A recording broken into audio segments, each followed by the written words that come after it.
Pinupuna ni Batangas 1st District Representative Leandro Liviste ang 18 bilyong pisong maintenance and other operating expenses ng Kamara sa 2026 national budget.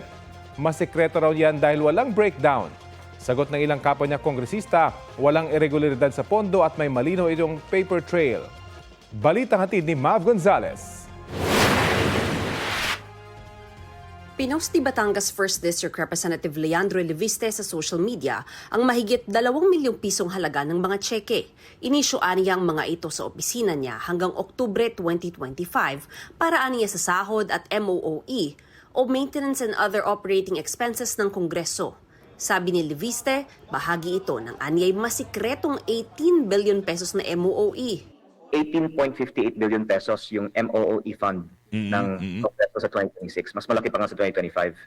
At walang breakdown saan ito napupunta. Humingi nga po ako at kinausap ako na wag nang magtanong tungkol dito.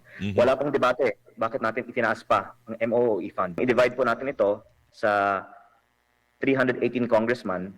Baka mga 58 million pesos per congressman ang lumalabas. Kada taon? Kada taon po.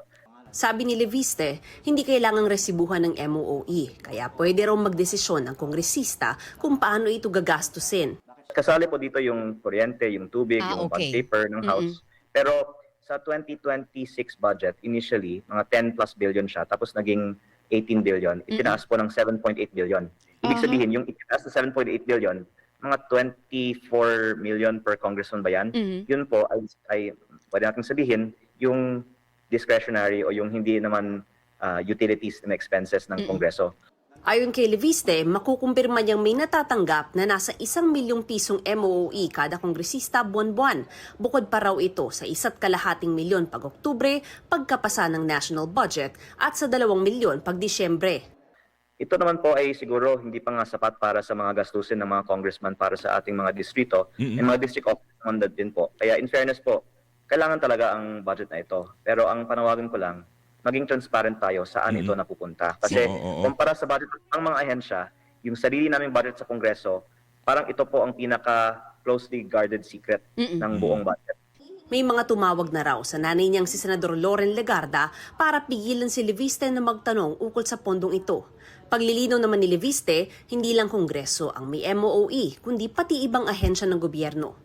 Pero sabi ni BICAM Committee Member at Palawan 2nd District Representative Jose Alvarez, walang irregularidad sa mga checking inisyu kay Liviste at hindi ito Christmas bonus.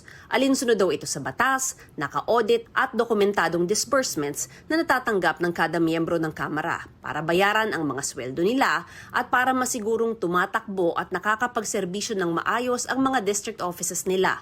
Bumaba rin aniya ang budget ng Kamara sa 27.7 billion pesos para sa 2026 kumpara sa 33.7 billion ngayong taon. Doon pa lang daw, malinaw nang hindi tinaasan ng Kamara ang sarili nitong budget.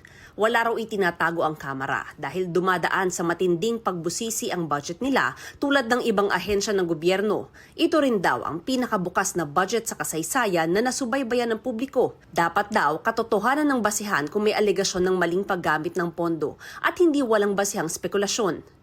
Nauna nang sinabi ni Liviste na may 2 milyong pisong Christmas bonus ang mga kongresista. Pero sinalag ito ni House Committee on Public Accounts Chair at Bicol Saro Party List Representative Terry Ridon. Parang hindi naman Christmas bonus po yung mga binibigay sa mga kongresista. Parang lahat po ng mga binibigay po ay para sa mga programa, aktibidad at mga gawain. Noong pong kanya-kanyang mga opisina. Sa disbursements po ito, na cheque. So, sabihin, meron pong clear paper trail po ito sa mga opisina po ng mga kongresista. So, ibig sabihin, walang itinatago rito, walang magic dito, at mali. Yung pong insinuation na binabanggit. And like what I stated, sinagot na ito ng majority at minority. Dagdag ni Ridon, matagal nang nagbibigay ng ganito ang Kongreso. Wala rin daw natatanggap na bonus ang mga kongresista maliban sa 13th at 14th month pay na nakukuha ng lahat ng kawani ng gobyerno. Kung may anomalya man daw sa paggamit ng pondo, tsak masisilip ito ng Commission on Audit. Meron ng annual audit report for Congress. No? So, ibig sabihin, kung may problema dito po sa mekanismo kung paano ipinapatupad yung pagpopondo at paggamit ng pondo, dapat lumilitaw po yan sa mga audit reports po ng COA. Ang malinaw, hindi ho yun pinipera ng mga kongresista. Ibig sabihin, hindi yun gagamitin para sa mga bahay, para sa mga kapritsyo, at para sa mga bakasyon. Mav Gonzalez, nagbabalita para sa GMA Integrated News.